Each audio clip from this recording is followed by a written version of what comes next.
Welcome to a series where we talk about the World Cup histories of each nation at the 2026 World Cup. Today we'll be talking about what I hate to say is the most boring African team, but yet is one with the deepest World Cup history perhaps out of any of them on the continent. Tunisia isn't exactly a talent factory compared to other top African sides. Their best player in recent history is freaking wahbi khazri, and yet they've made the tournament with consistency that literally every other country on the continent would be jealous of. Despite the lack of hardcore success at the World Cup, Tunisia has a proud soccer history, so let's skim through it a bit. Look, we made it through some of the countries that I find the most fascinating at this 2026 World Cup, so please forgive me if I'm a little bit underwhelmed by Tunisia.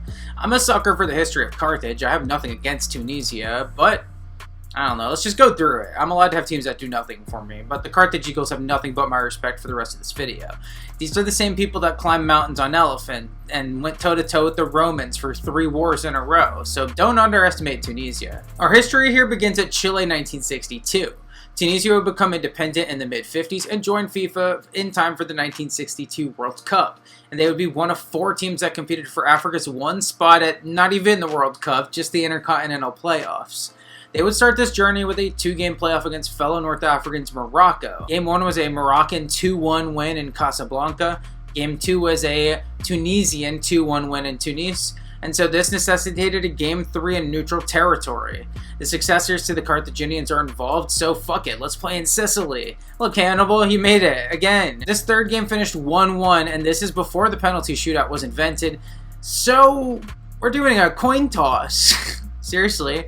Morocco would win the coin toss, meaning Tunisia was eliminated for contention without actually losing the game. This is not the first time I've talked about this in the series, but for England 1966, FIFA would put Africa and Asia in a single qualifying campaign for one single spot, guaranteeing a place in World Cup to neither continent.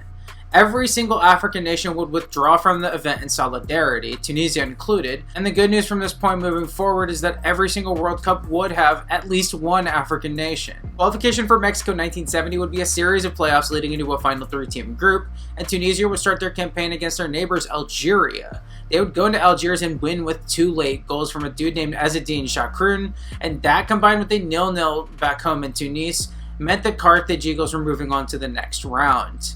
Here they would be matched up with Morocco again, and you're not going to believe this. A 0-0 draw in Tunis and another 0-0 draw in Casablanca necessitated a third playoff game, this time in Marseille, and here they fucking drew 2-2.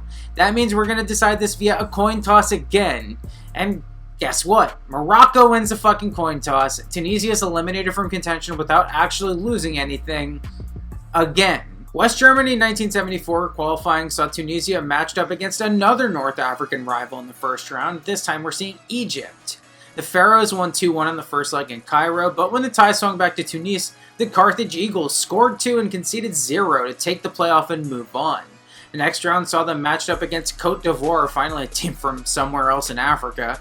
And after a 1-1 draw in Tunis, the game was 1-1 in Abidjan and moving towards extra time when Tunisia conceded a late penalty and Bernard and Guesson converted to give the Ivorians the tie and eliminate Tunisia from contention again. Up to this point, Tunisia hasn't really been anything special, never really getting anywhere close to qualifying for the World Cup and not having qualified for the AFCON since the 60s, when the event was much smaller.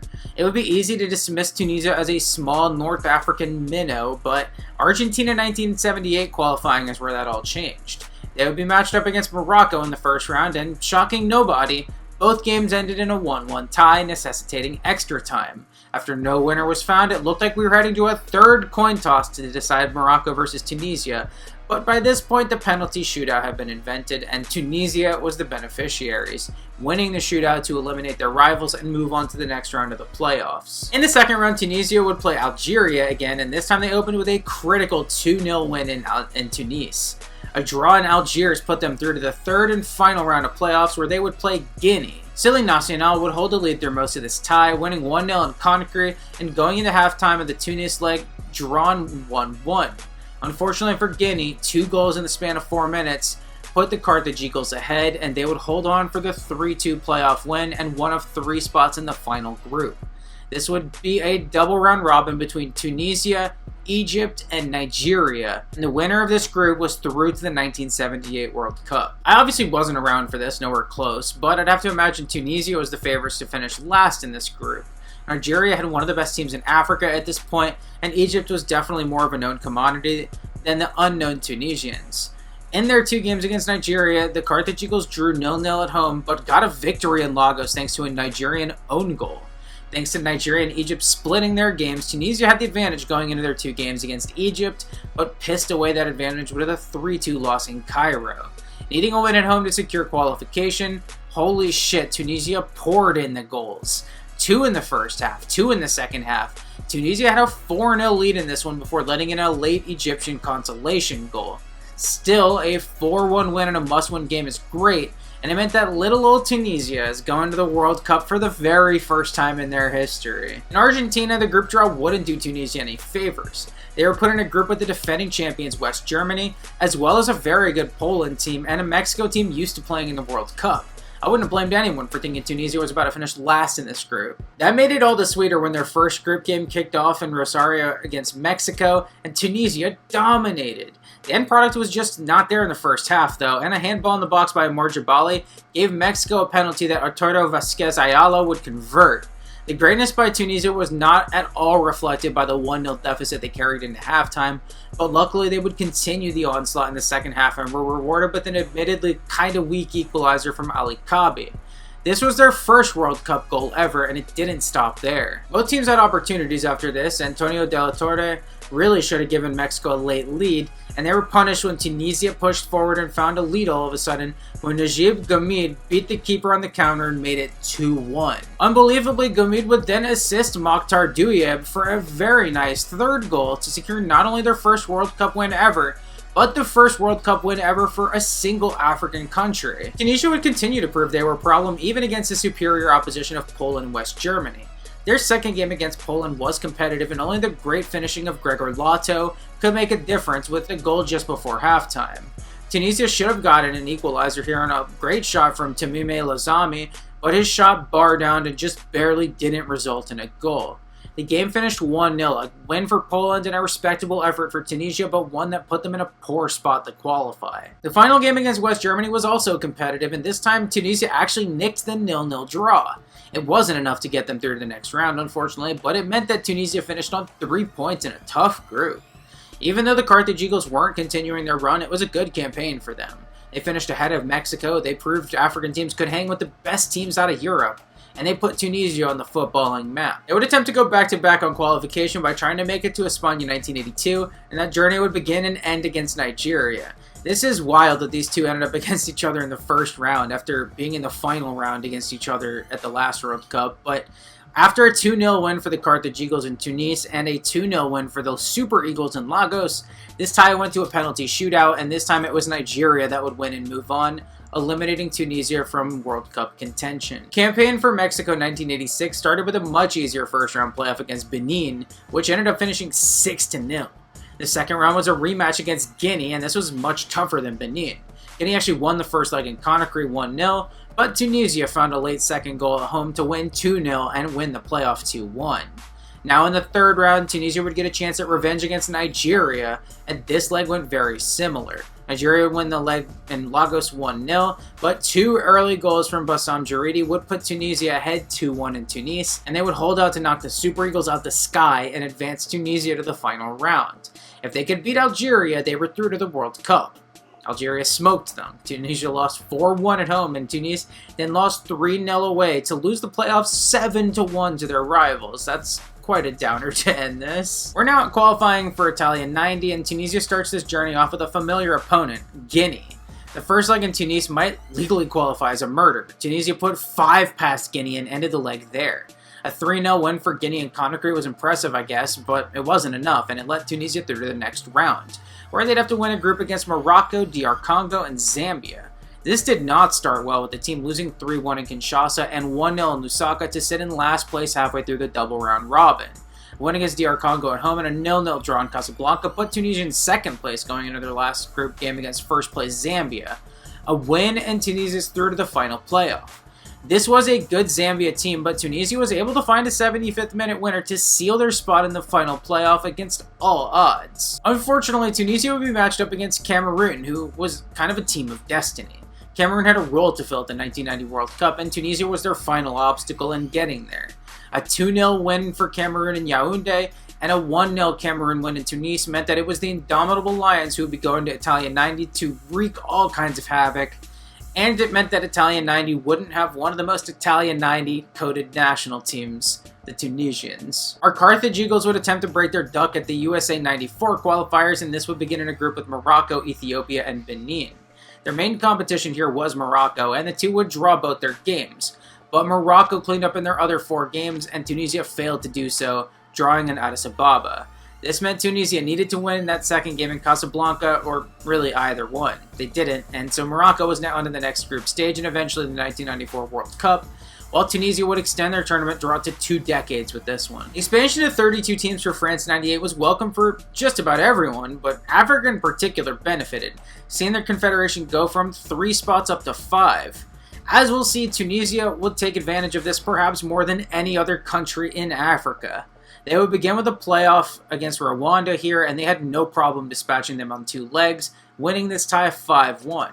This got them to the ultimate group stage, where the winner of each group got an automatic ticket to the World Cup.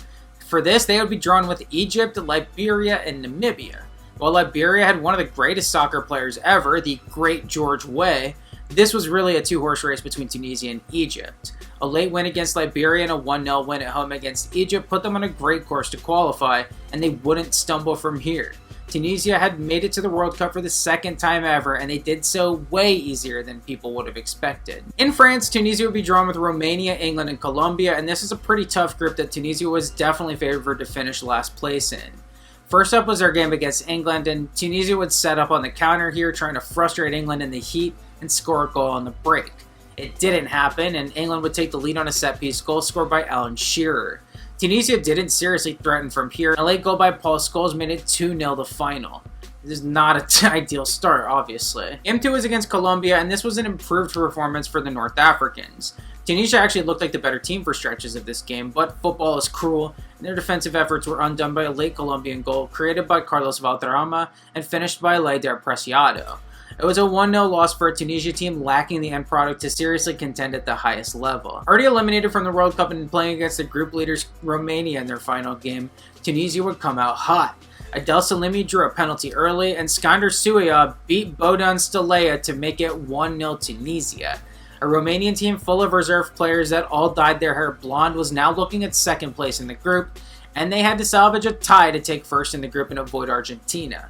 They were able to do this, not until the 72nd minute, but a goal from substitute Viro Moldovan equalized for Romania. The game finished 1-1, and for a Tunisia team that was already eliminated from the tournament coming into this match, they'll take this, I guess. They avoided going out of the World Cup pointless and goalless, and this whole experience gave them a platform moving forward. Qualifying for Korea-Japan 2002 started with a playoff against Mauritania, and no, this wasn't close. Why would this be close? A 5-1 win qualified them for the group stage, where they would be grouped with Cote d'Ivoire, DR Congo, regular Congo, and Madagascar. I think I made that same joke last time. This is on paper a tougher group than their 98 qualifying group, but once again Tunisia low-key dominated this group.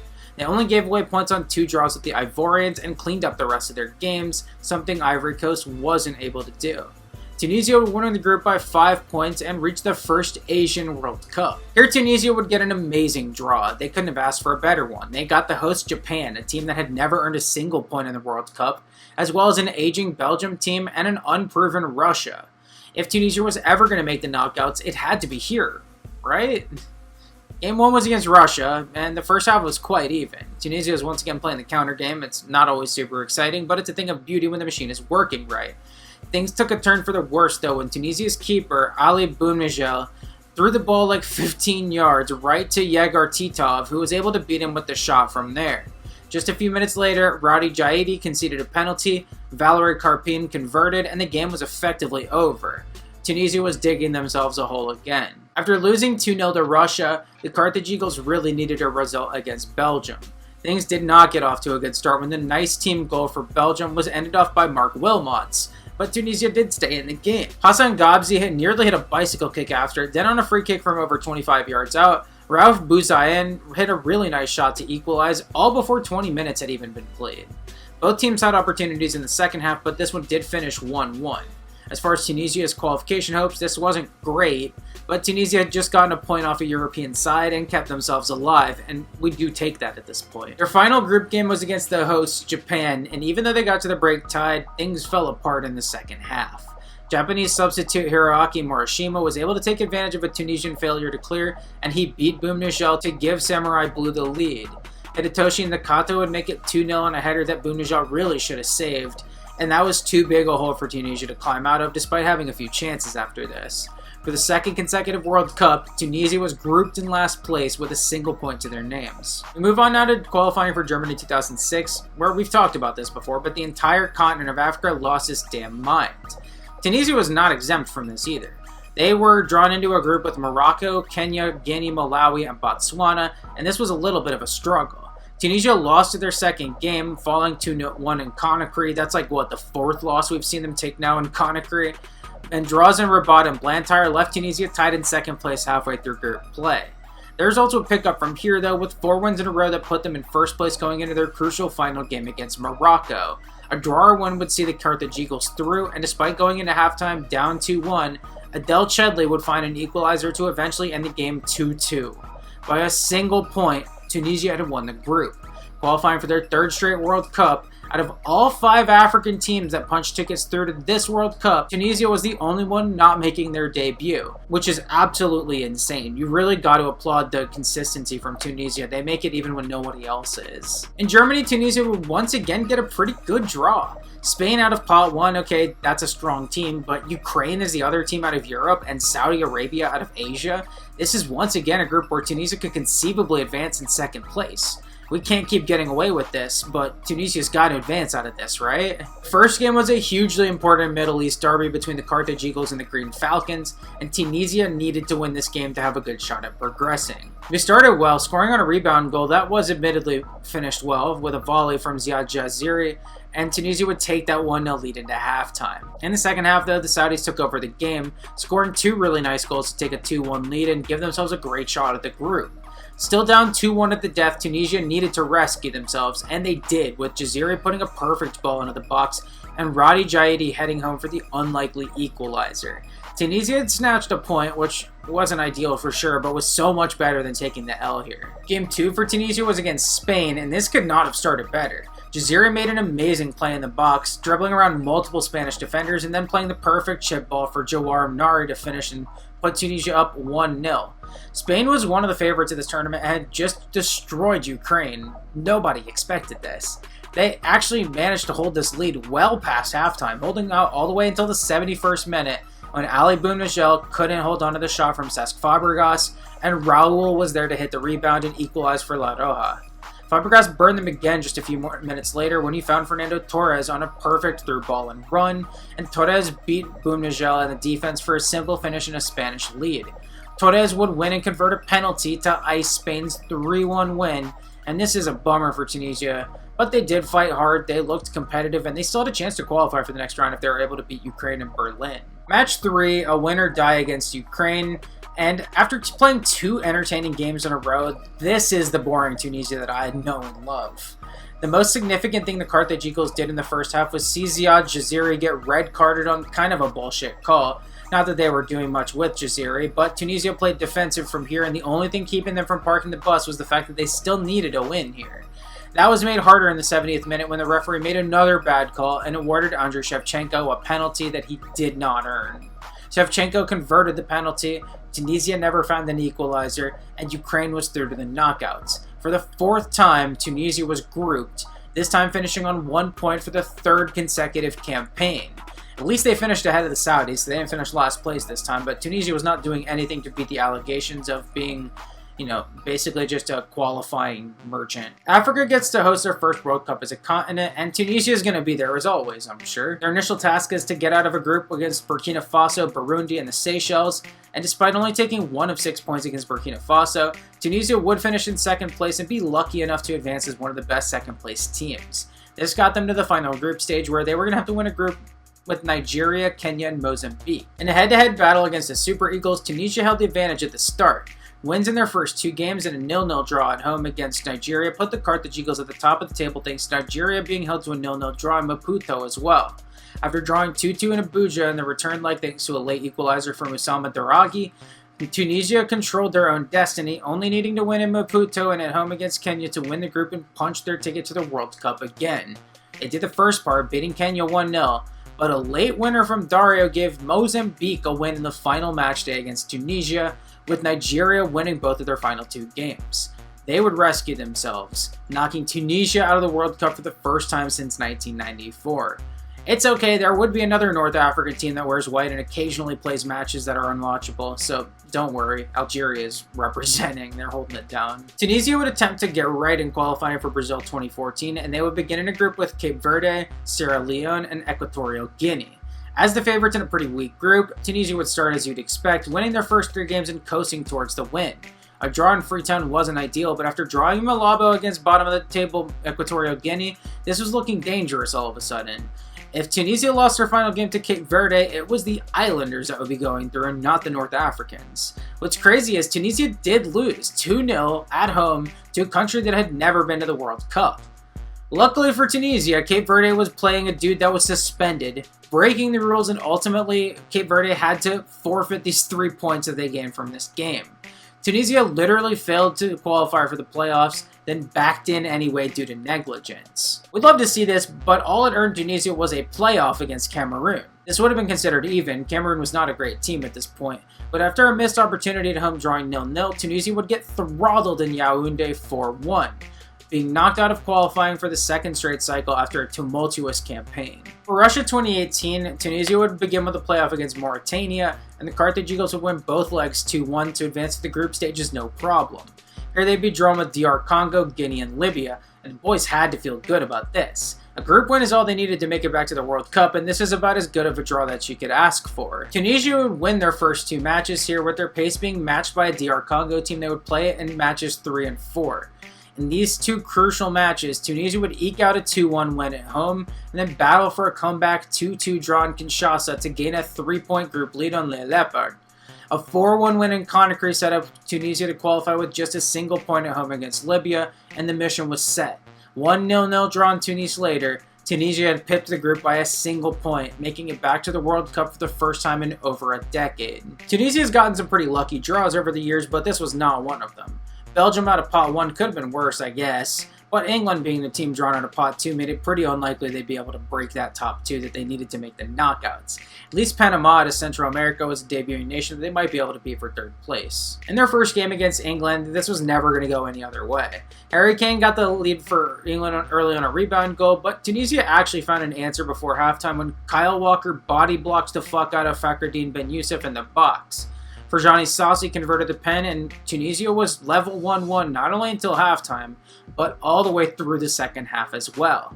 Entering stoppage time still 1-1, Tunisia was on pace for a historic result until Harry Kane happened, scoring off a corner this time to pull off the England shithouse 2-1 victory and denied Tunisia any points from this very credible effort. Tunisia went into their second game against Belgium needing at least a point to stay alive, and hey, they were competitive and almost got a result against glorious England, the greatest soccer team to ever live. Belgium was a bunch of overpaid, underperforming marks. Maybe Tunisia could do something here. Yeah, no. Eden Hazard immediately won and converted a pen, and Romelu Lukaku scored in the 16th minute to give Belgium an early 2-0 lead. Tunisia did have an answer. Wahbi Khazri was able to set up Dylan Braun for a goal to cut the lead to 2-1, but Hazard and Lukaku each scored again to make it 4-1, and after a million opportunities, Michy Batshuayi would stumble into a goal to make it 5-1.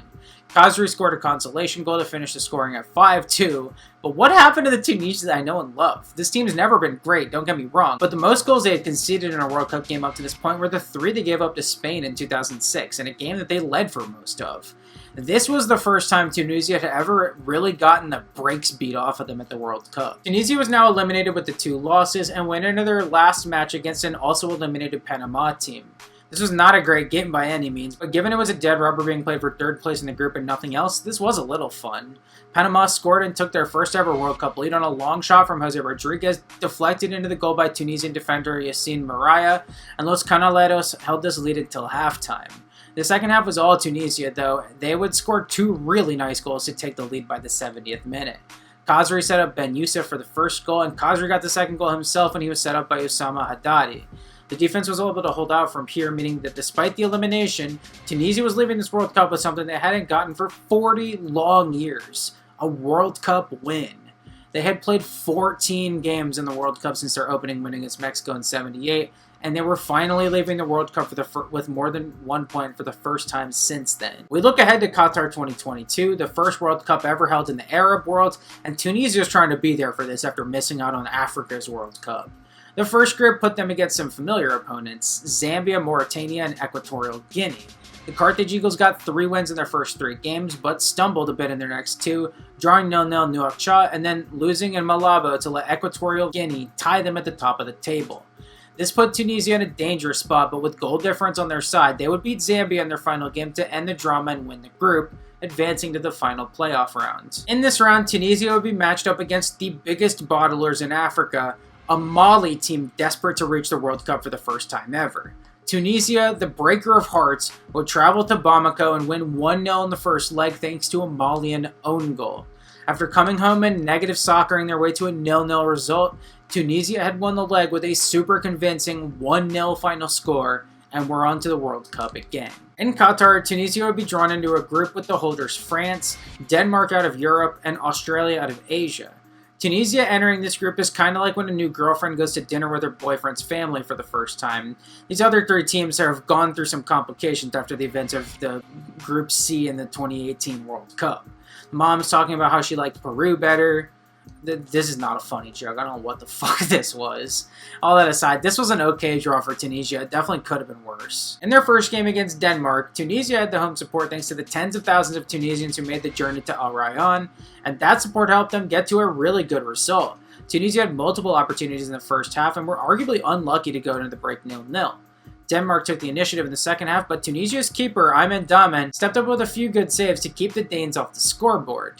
The final score was 0-0, a credible point for Tunisia that kept them in the hunt for the knockouts. Game 2 in Al Wakra saw Tunisia take on Australia in the kind of matchup you'd only ever see at the World Cup. This ended up being a tale of 2 halves where the Socceroos took the initiative early and found their reward when Craig Goodwin set up Mitch Duke for a great header and a 1-0 lead. This put Tunisia in the situation of needing to chase the game, making this a pretty compelling second half. The Carthage Eagles had opportunities, but Matt Ryan was able to keep them out and secure the 3 points for Australia with a 1-0 win.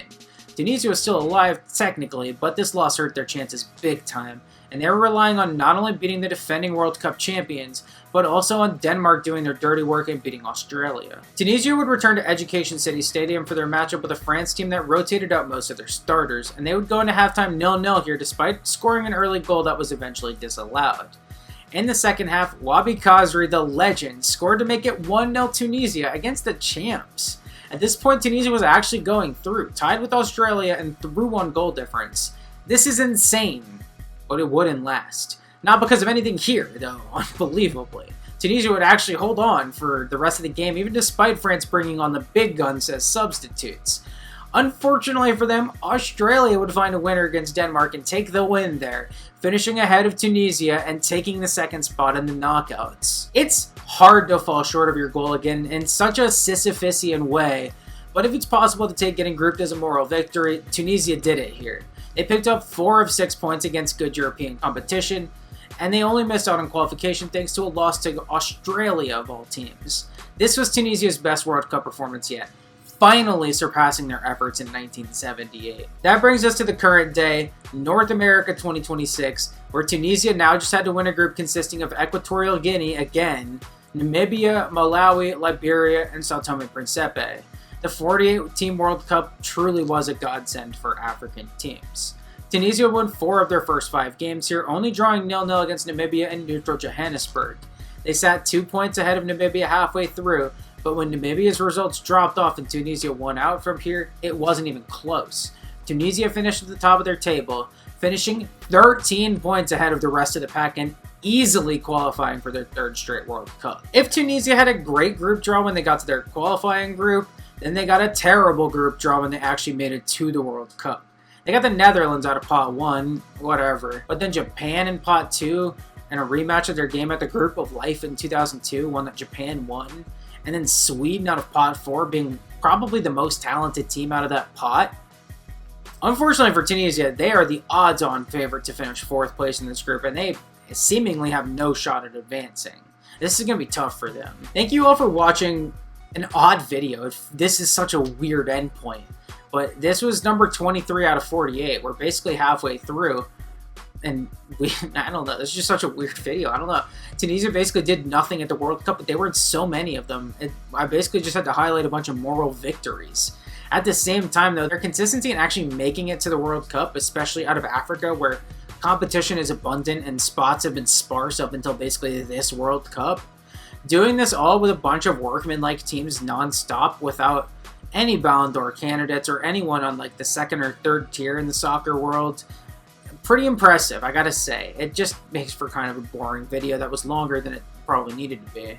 It's whatever though, because tomorrow we're going to reach halfway in the series, and we're going to celebrate by talking about Sweden and their history at the World Cup. It's probably a longer history than you might think.